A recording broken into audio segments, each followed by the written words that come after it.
C'est bon, c'est commencé. Je vais faire un. Merde.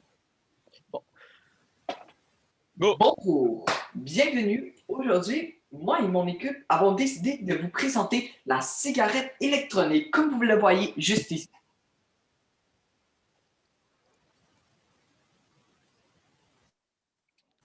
Bon, on a décidé de faire un affiche.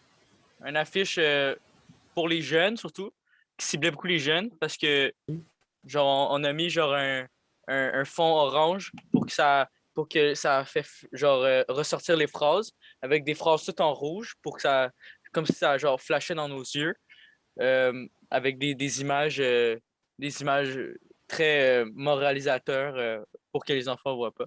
Donc, aujourd'hui, dans notre présentation, on va parler de la dépendance, la santé mentale, les effets physiques, toutes ces, tout ça, on va en parler avec mes chers camarades. Donc, pour commencer, la dépendance et la santé mentale. Pour commencer, la plupart des personnes qui s'initient au vapotage ne sont qu'attirées par les arômes artificiels, qui sont insérés pour créer un goût spécial. En effet, 9 sur 10 commencent la cigarette électronique à cause de ces arômes.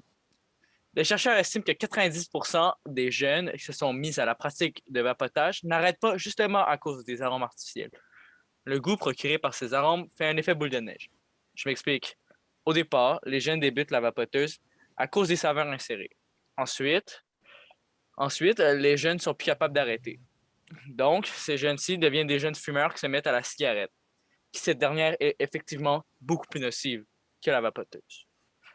Les effets sur la santé mentale sont encore inconnus, mais si on se fie sur son cousin le plus proche, la cigarette, on peut voir qu'on a découvert les effets à long terme, genre vraiment beaucoup d'années après, OK?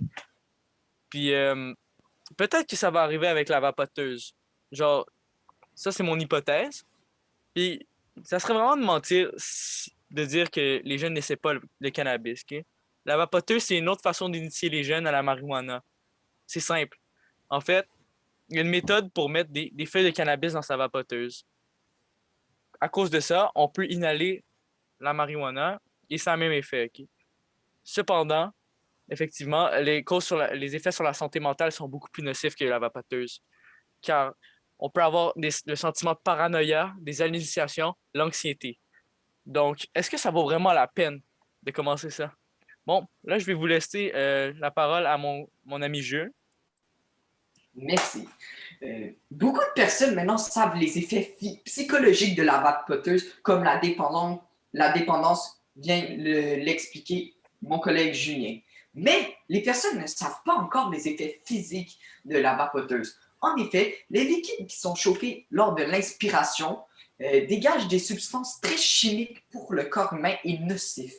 En effet, lors du processus de chauffage qu'on appelle l'inhalation, si le processus de l'inspiration ne pas être sécurisé. En effet, cela peut produire des substances chimiques comme le formaldéhyde et peut contenir des condiments, y compris le nickel, l'aluminium ou bien l'étain et d'autres encore. Alors, t'aimerais pas ça avoir cela dans ton corps.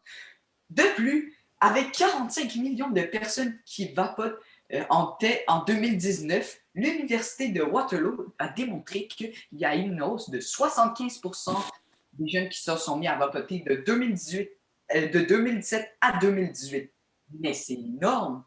De plus, le vapotage peut causer des effets irréversibles, ce qui veut dire qu'il ne peut pas être guéri au corps humain.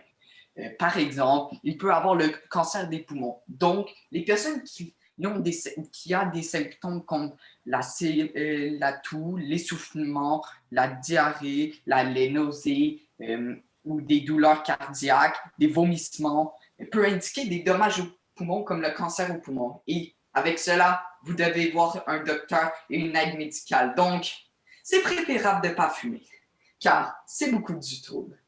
De plus, la vapoteuse peut aggraver les personnes qui souffrent de l'asthme. En effet, car déjà que leur voie respiratoire est déchirée, en plus de vapoter, ça fait que l'aggraver.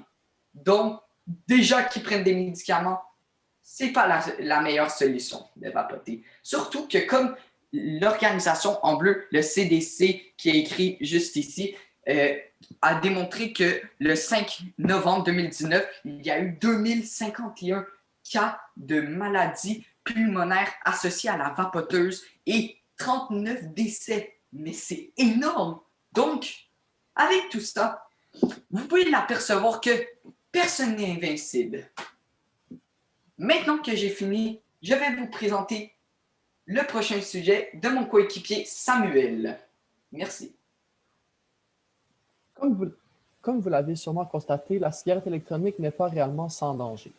Maintenant, je vais vous parler des effets sur la planète Terre.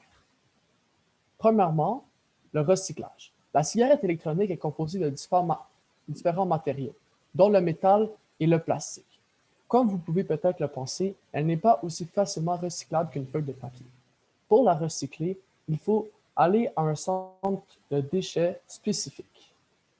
Si on se réfère à l'Eufrago Santé, plus de 70% ne font pas le recyclage correctement de leurs cigarettes électroniques.